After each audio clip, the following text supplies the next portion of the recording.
Memasuki Pekan Imunisasi Nasional Polio putaran kedua, lebih dari 300.000 anak-anak di kota Surabaya usia 0 hingga 8 tahun kurang sehari menerima vaksin polio. Pemerintah kota Surabaya optimis 329.616 anak-anak di Surabaya semuanya akan mendapatkan vaksin polio pada hari ketiga. Pekan Imunisasi Nasional Polio Putaran 2 Kota Surabaya memasuki hari kedua. Kegiatan Pekan Imunisasi Putaran 2 ini dimulai 19 hingga 25 Februari 2024. Hingga 19 Februari pukul 16.30, pemerintah Kota Surabaya telah mengimunisasi 78% lebih anak-anak usia 0 hingga 8 tahun kurang 1 hari. Pekan Imunisasi Polio dilaksanakan di wilayah Surabaya Barat. Ada 204 anak dari TK dan SD Al-Manar, Surabaya. Menjak pagi, anak-anak berbaris rapi. Setelah diberi pengarahan oleh petugas dari Dinas Kesehatan Surabaya, satu persatu anak TK dan SD ini memasuki ruang kelas untuk ditetes vaksin polio. Setiap anak mendapatkan 2 tetes. Najah, siswa kelas 2 SD ini awalnya takut karena dia pikir akan disuntik. Namun setelah dijelaskan oleh petugas, Najah akhirnya mau membuka mulutnya dan ditetesi vaksin polio.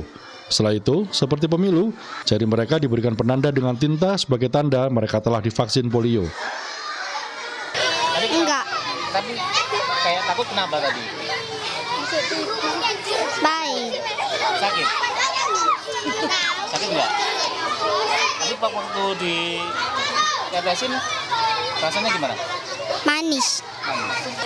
Dikasih tetesan. Rasanya gimana? Rasanya manis. Terus habis tetesin kasih apa? Kasih tanda. Sekolah merasa terbantu dengan program ini. Selain karena polio adalah penyakit yang berbahaya dan menyebabkan kelumpuhan permanen pada anak, juga karena penyakit polio bersifat menular pada anak di bawah usia 5 tahun. Penyakit polio itu sangat, bahasa tadi tidak bisa kita obati.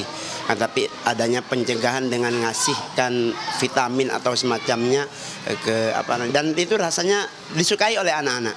Nah, dikarenakan kalau tidak ada program seperti ini, ya di mana sebagai benteng kekebalan tubuh kita dengan adanya makanan-makanan yang serba instan pada sekarang, saya sangat mengapresiasi program vaksin polio ini. Pemerintah Kota Surabaya pun terus mengebut Pekan Imunisasi Polio ini. Dari total anak-anak di Kota Surabaya, 329.616 anak. Pemerintah Kota optimis akan tercapai 100% pada hari ketiga. Jadi kita melakukan sweeping sebenarnya, tidak hanya di sekolah-sekolah yang kita lakukan, kita juga turun di balai RW, juga ke rumah-rumah. Jadi nanti kalau ternyata arek Surabaya sudah kena semua, ada yang tertinggal, ternyata yang dari luar Surabaya tiba-tiba ada yang masuk ke Surabaya pindah, ya kita akan siapkan. Kita akan lakukan itu sehingga pelayanan kita tidak hanya di sekolah tapi ada di balai RW dan kita bergerak dengan di semua RW. Juga ada tempat-tempat yang kita tempat umum ya, yang kita juga lakukan di mall, di taman gitu juga kita lakukan semuanya. Dengan Pekan Imunisasi Polio putaran kedua ini diharapkan semua anak usia 0 hingga 8 tahun terbebas dari penyakit polio. Imunisasi dilakukan untuk menghentikan penularan virus polio, merespon penemuan 2 kasus polio di Pulau Madura, Jawa Timur dan 1 kasus di Klaten, Jawa Tengah. Ganjar Wicaksono, Surabaya, Jawa Timur.